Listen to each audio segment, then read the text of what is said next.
Punta na tayo sa susunod nating talakayin.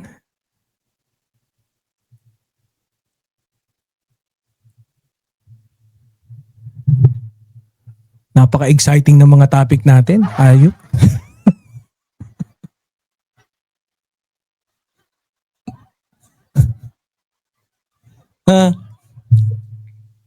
Cheryl Pamod. Wala naman akong wala akong powers para gawin kang moderator. Ma'am She, ayan. So, shoutout po muna sa lahat, no? Bago tayo mag-proceed sa susunod nating topic. Ma'am Plant Lady Beth, shout out. Cheryl Banyaga, ayan, shout out. Boss Yoli Shu. And sino pa ba? Oh, and then syempre lahat. Yung saka may bagong dating Ma'am Janelle and Ma'am Leonera de la Cruz. Ayan, yung mga bago. Shout out. Ayun, up with our next topic. Ito nga, no?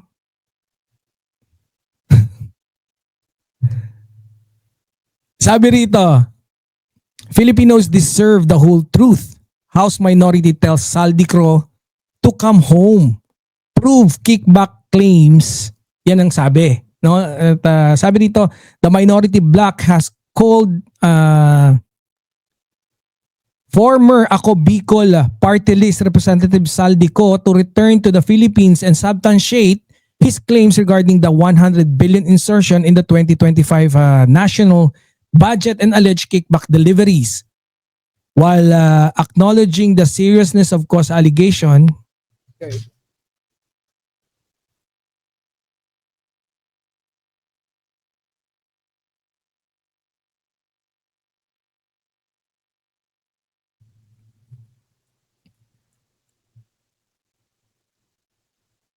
sabi dito, excuse me cause allegation in the video circulated in the social media, the minor bloc emphasized that this do not constitute admissible evidence that can withstand judicial scrutiny.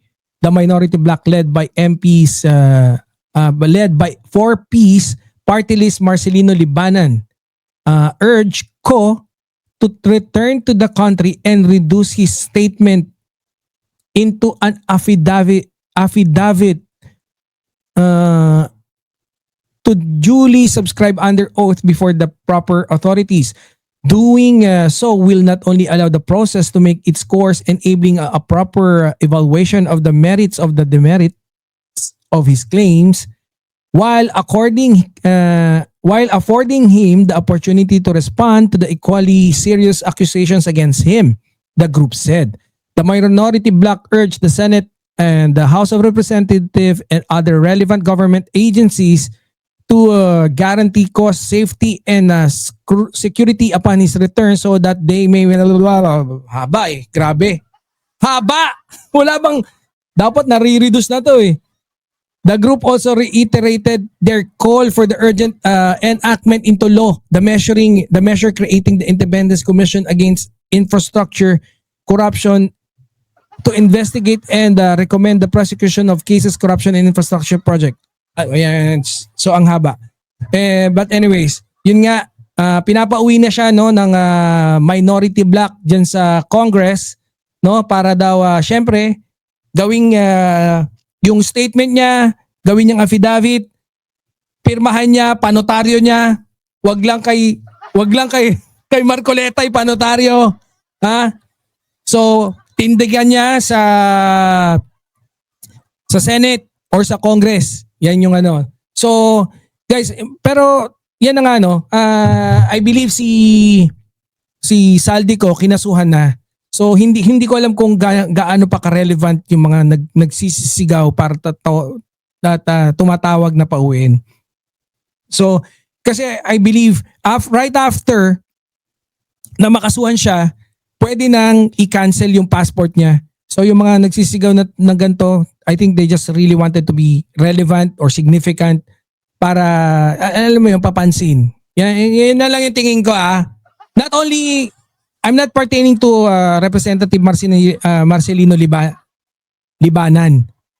Pero, kasi alam naman na natin 'Di ba? Kay kahapon pa in-announce na meron, ngayon eto nananawagan, may nananawagan pa para pabalikin. Ayan na nga, kinasuhan na. So hindi ko alam kung anong trip, 'di ba?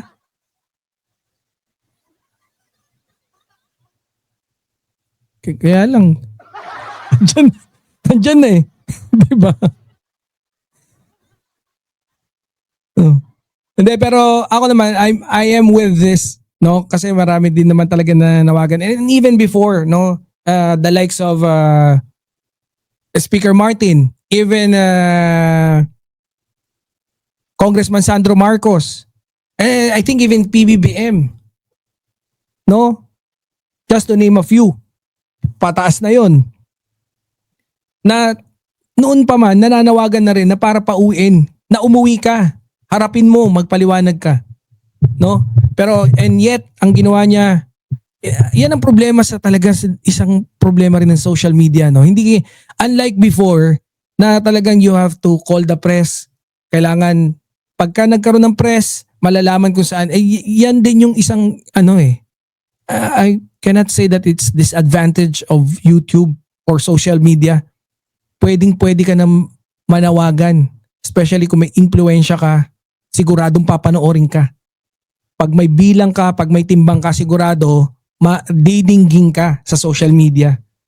And you will have the opportunity or a platform for you to be able to say kung ano man yung trip mo na sabihin kagaya na ito, which is very dangerous din at some point. 'Di ba? Marami ang iba't iba ang epekto ng social media sa mga tao. And one of which is yung ginagawang propagandang ganyan. Tapos ang daling pakalatin. No? So talaga dapat yung government natin, especially yung PCO, should double time to fight fake news. Pero paano ba natin lalabanan yan? Ni-release na, so all we can do is debunk that. Pero the damage has been done, no? Even before this, we can cope up. Even before we were able to debunk, 'di ba? Habang dinidebunk pa lang natin, naglabas na ng part 2 para didebunk mo na naman. Yes, we can claim na okay, we did manage to debunk it, pero syempre nakalabas pa rin.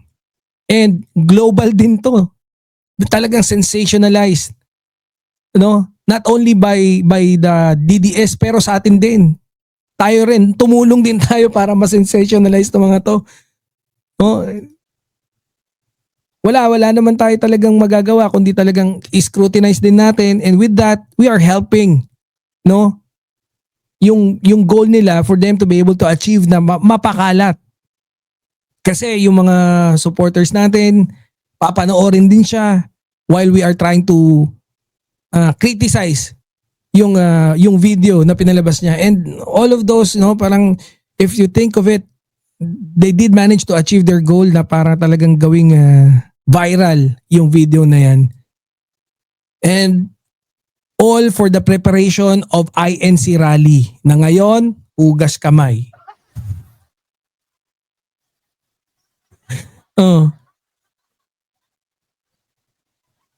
Yun ang mahirap di ba? Anyways, sunod na tayo dyan sa natin. So, hopefully, yan din, isa rin sa abangan na. Puro na lang tayo abang, no? Pero, I'm so happy, di ba? Kasi marami din naman talagang good news, and one of which is yung kay Alice Guo, yung pagkahuli. Di ba? Dapat i-set up na natin na good news. Tapos kahit na-topic na nung iba nating mga tropa, i-topic ulit natin. Siyempre, it's another taste pagka iba yung host na magsasabi. Di ba? Pwedeng ulitin yun, okay lang yun. Hindi kasi yun talagang topic di ba? I think pwedeng